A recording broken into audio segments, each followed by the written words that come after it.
Every once in a while, something big happens around here. And something big has happened. Anybody know what it is? Oh, we have two people back there. You've got your first converts. Oh, good.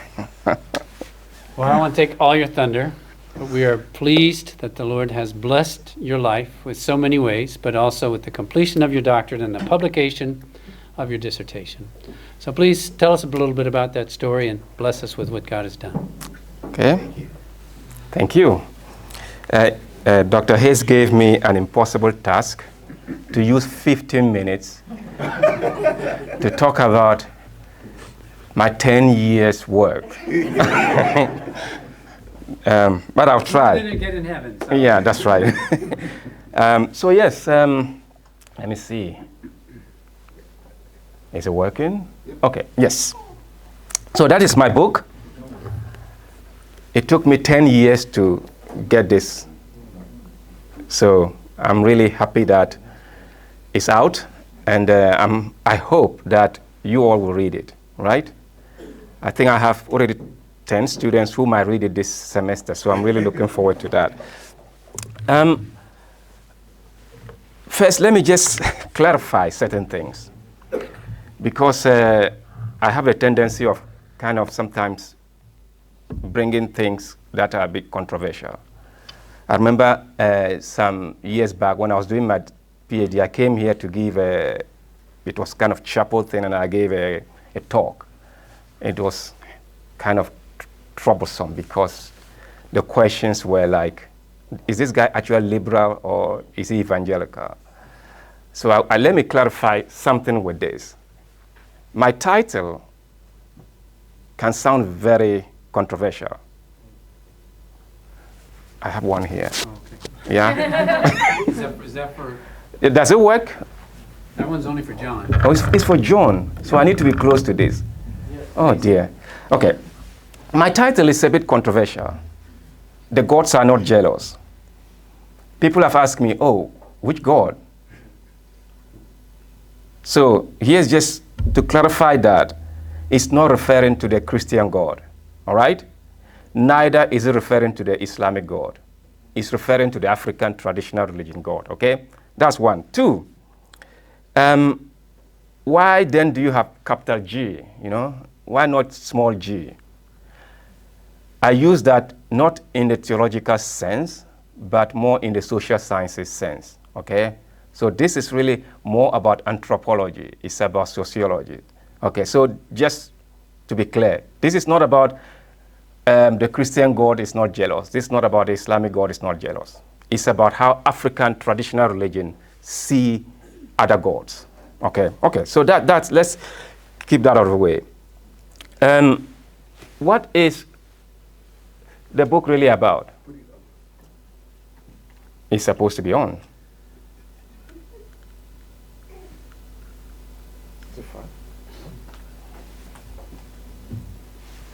Okay.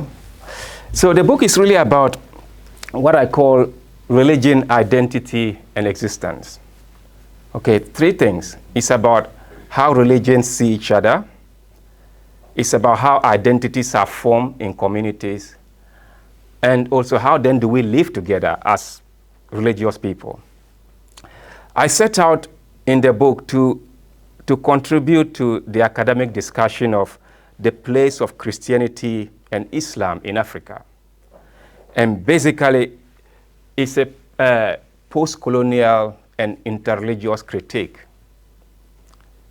You know, to look at, okay, Islam and Christianity came to Africa, and somehow the notion that was created was that Christianity and Islam really was very accommodating to the traditional system.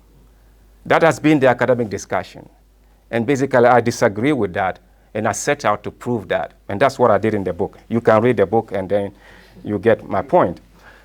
Then the second thing I tried to do in the book was to develop my personal theology of what it means to actually live with other religions. Look, today, wherever you go, there's every religion everywhere, okay? In Batavadorop, you have Buddhists, you have Muslims, you have Christians, everywhere you go. When I was growing up, it was very common to hear the word Christian, and I say, who are those? Okay, I met my first Christian, and through that person, I became a Christian. Basically, I didn't know Christians. Where I came from, Christianity was very alien. I heard of one Dagomba Christian, somebody from my culture, and it was like, is he actually a Dagomba? To be a Dagomba in my place was to be a Muslim. And to be a Christian was to not be a Dagomba. So there was whole question of identity. And so I set out to say, okay, what does it mean for us today to live with people of other faith? Whether we like it or not, every religion is everywhere. And so what I have done is to construct my own theology, not yet, what I call theology of shared space. And theology of shared space is really a way of trying to reflect how can I, as a Christian, constructively and redemptively engage with people of other faith. And I set out that in a way that is based on the African culture, how Africans see life. Again, the notion has been created that everything about Africa, everything about African culture is bad. When the missionaries came, they told us that we shouldn't dance, right? It was bad to dance. They told us that we shouldn't play drums. It was bad to play drums. We should play the organ, right? Everything that was dear to us was bad. But I think Africans need to rediscover that not everything about their culture is bad. And that's what post-colonial critique tries to do, is to look back at your culture, actually exegete your own culture, to see what is it in this culture that is redemptive? What is it in this culture that is correct, to use that term, or wrong? And so I set out theology of shared space to be, it's about creating a community of hospitality, accepting the reality of diverse religious identities, and also learning to live within that space. Again, whether we like it or not, every religion is everywhere. How do I actually live with the religious other? That's just, in a nutshell, what the book is about. But I'm going to put that aside and share a bit about both my intellectual and spiritual journey in writing the book. The first thing that really happened to me when I was doing my research, I really had to learn to reaffirm my own identity. My identity as what you call a Muslim background follower of Jesus. That's my identity. I'm from a Muslim background. Whether I like it or not, the things I've learned about Islam, about the Quran, they are here. Okay? I can recite the Surah Al-Fatiha, so many surahs. By the way, I don't know what they mean, but I can still recite them. I also remember as a young boy going to the shrine with my mother to make sacrifices to my ancestral gods. They are part of my identity. Okay? How do I cope with these things? That is really somehow, as I did the research, you go to a shrine to see how they slaughter animals for all kinds of things. And I struggled with that because it brought back memories. And then I realized that those identities shouldn't be a tension for me. Are there good things in those cultures that I can call my own? As a former Muslim, are there good things in Islam that I can call my own? Are there good things in the traditional culture that I can call my own? Now, some of you may be thinking, oh, this guy is gone wacky. No, I'm not liberal. I'm just saying that we need to look at and to the Africans here, maybe look at your own culture to say, look, is everything about that culture bad? If you are sincere, and if you study the culture, the reason sometimes we label everything as bad is we lack the basic understanding of our own culture. And I was confronted with this as I did the research. I realized that there are so many things I didn't know about my own culture. about how Jesus can look like in that culture. And so I really had to reaffirm that identity and to get away with the colonial and post-colonial idea that everything about Africa is wrong. All right? I also had to rediscover what it means to be a community. What does it mean to be a community? In Africa, we talk about Ubuntu. Ubuntu is really used a lot in Eastern Africa. And Ubuntu basically means, who knows what Ubuntu means? Africans. I am because you are, and you are because I am. Yes, so I am because you are. We are. That sounds very, Dr. Hayes would say, ecclesiology, right? The community. We are a community of people. We are believers together. I'm not alone. What I was taught by my theology then was individual is so supreme in our lives. I am. It's all about me. But in Africa, we realize that I am because we are. You are because I am. Together we actually make the community of believers. And that was something that I had to rediscover in the process. Then the other thing that really challenged me was, what does it mean to be a neighbor? Who is my neighbor? It's very easy to talk about, oh, we against them. It's very common. We define ourselves in terms of whom we are against. I don't believe it. He believes it. I don't believe it. Okay? Who is my neighbor? My neighbor, and again, I was confronted with the passage from Luke 10,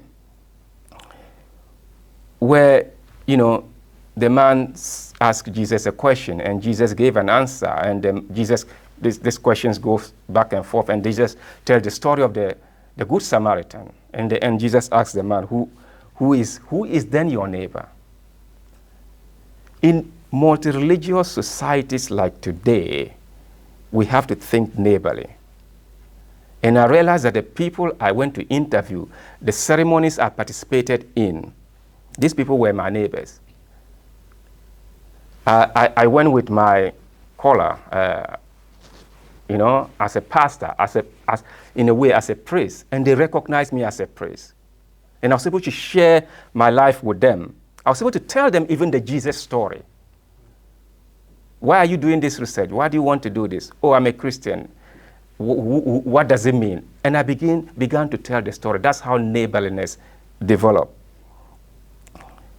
I think what the man gave was to love God with all your heart and to love your neighbor as yourself. To love God is to love the other person, to love the other person from the other religion. To love God also means that you respect and are willing to share your convictions, your belief about your God to the other person. To love neighbor doesn't mean that I will offend the neighbor, therefore I won't share. I lived in a community where I was free to share Jesus with them. They were free to share Islam with me. And that's the mutual exchange I'm talking about. In the West, it's very common to say, oh, if I tell my neighbor about Jesus, he might be offended. Well, I'm fine if you tell me about Buddhism. But you should be fine if I tell you about Jesus. That's the mutual exchange that should happen. And this is where life changes. This is where churches are planted. I'm talking from experience. These were the ways I planted so many churches in Africa. All right? I think also as Christians, we are sent out not to dominate the world. We are sent out not to dominate the world. We are sent out as lamb among wolves. That's what Jesus said. The same Luke 10, before the Good Samaritan story. He sent his disciples out. And he said, I'm sending you out as lamb among wolves. What does it mean? Also, I'm sending you out to promote peace. Jesus said that. Again, it's not we against them mentality. We against them mentality doesn't promote peace. It actually doesn't promote neighborliness. We are sent out, or we are called not into a place of power. We are called to a place of service as Christians, to serve one another as salt, to serve the communities that God puts us as light. And this for me was the defining thing for my ministry in Ghana. The ministry we started was called, well, it's still there, it's called Project Share. And we said, let your light shine before men and women as well, so that they will see your Heavenly Father and give glory to Him. And that's exactly what we did. We spoke Jesus, we lived Jesus out for the communities to see, for churches to be planted. This kind of theology is a theology of humility and vulnerability. Kenosis, those of you who are Greek scholars here. Kenosis, right? Vulnerability. And that's what Jesus demonstrated in Philippians 2. He left heaven. That's where we get all the theology of kenosis. Jesus left heaven, equal with God, but came down and served. He became a servant for all. Let me finish by reading a portion of my book.